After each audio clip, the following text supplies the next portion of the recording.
Hi hello friends, నేను మీ Valli Lakkoju. Friends, మరి ఆగ్నేయ బంగాళాఖాతంలో ఏర్పడిన అల్పపీడనం బలపడుతూ తుఫాన్గా మారింది. మరి ఆ తుఫాన్ని మరి మోంతా తుఫాన్గా అయితే మరి పేరు పెట్టడం అయితే జరిగింది. మరి ఈ తుఫాన్ మరి ఏపీలోని అన్ని ప్రాంతాల్లో కూడా ప్రభావితం చేసే అవకాశం ఉందని చెప్పి మరి వాతావరణ అధికారులు అయితే చెప్పడం జరిగింది. మరి ఆ విషయాన్ని మన ప్రసార మాధ్యమాల్లో చూడటం వినటం కూడా జరుగుతూ ఉంది.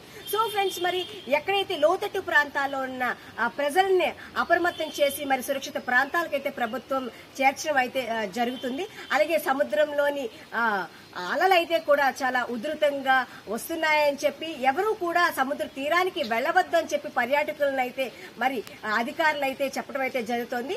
సో మరి ఏపీకి రెడ్ అలర్ట్ అయితే ప్రకటించారు. అలాగే మరి కాకినాడ తుని మధ్యలో తీరం దాటే అవకాశం ఉందని చెప్పి మరి రేపు మరి ఇది తీవ్ర తుఫాన్ గా మారి భారీ వర్షాల నుంచి అతి భారీ వర్షాలు పడే అవకాశం ఉందని చెప్పి మరి అధికారులు అయితే చెప్పడం జరుగుతోంది. ఫ్రెండ్స్, మరి ప్రతి ఒక్కరు కూడా లోతట్టు ప్రాంతాల్లో ఉన్నవారు ప్రతి ఒక్కరు కూడా సురక్షిత ప్రాంతాల్లో ఉండాలని మరి ముఖ్యంగా చూసుకున్నట్లయితే మరి రైల్వే అధికారులు ప్యాసింజర్స్ కి ఎటువంటి లోటు ఇబ్బంది జరగకుండా చర్యలు తీసుకుంటున్నారు. అలాగే మరి ఈ తుఫాన్ వల్ల 50 నుంచి 100 కిలోమీటర్ల వేగంతో ఈదురుగాలు వీచే అవకాశం ఉందని చెప్తున్నారు. మరి ఈ ఈదురుగాల వల్ల ఇప్పటికే చాలా చెట్లు అయితే పడిపోయాయి. మరి ఈ చెట్లు పడిపోయి ఎక్కడైతే మరి కరెంటుకి అసౌకర్యం అయితే జరుగుతుందో దాన్ని నిరోధించడానికి మరి కరెంటు అధికారులకు కూడా మరి అప్రమత్తం అవటం అయితే జరిగింది. ఇలా చూసుకున్నట్లయితే ప్రతి చోట కూడా ప్రభుత్వ అధికారులు మరి చర్యలు తీసుకుంటున్నారు.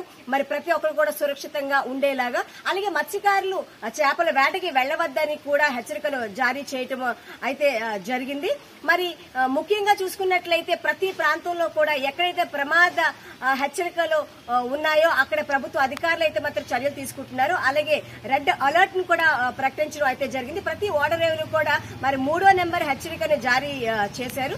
సో ఫ్రెండ్స్, మరి పర్యాటకులు కానివ్వండి, అలాగే పిక్నిక్లకి వెళ్లటం అనేది కూడా ఈ సీజన్ ఎక్కువగా జరుగుతుంది కనుక బొర్రాగృహాలు కానివ్వండి, అరకు ప్రాంతాలను అయితే మూసివేయడం జరిగింది. ప్రతి ఒక్క పిక్నిక్ స్పాట్ ను కూడా మూసివేసిన పరిస్థితి అయితే ప్రభుత్వం అయితే చర్యలు తీసుకుంది. సో ఈ మోంతా తుఫాను వల్ల ఎవరు కూడా ఇబ్బందులు పడకుండా అందరూ సురక్షితంగా ఉండాలి అని, ప్రాణం ఆస్తి నష్టం జరగకుండా చర్యలు అయితే మాత్రం ప్రభుత్వం అయితే తీసుకుంటుంది.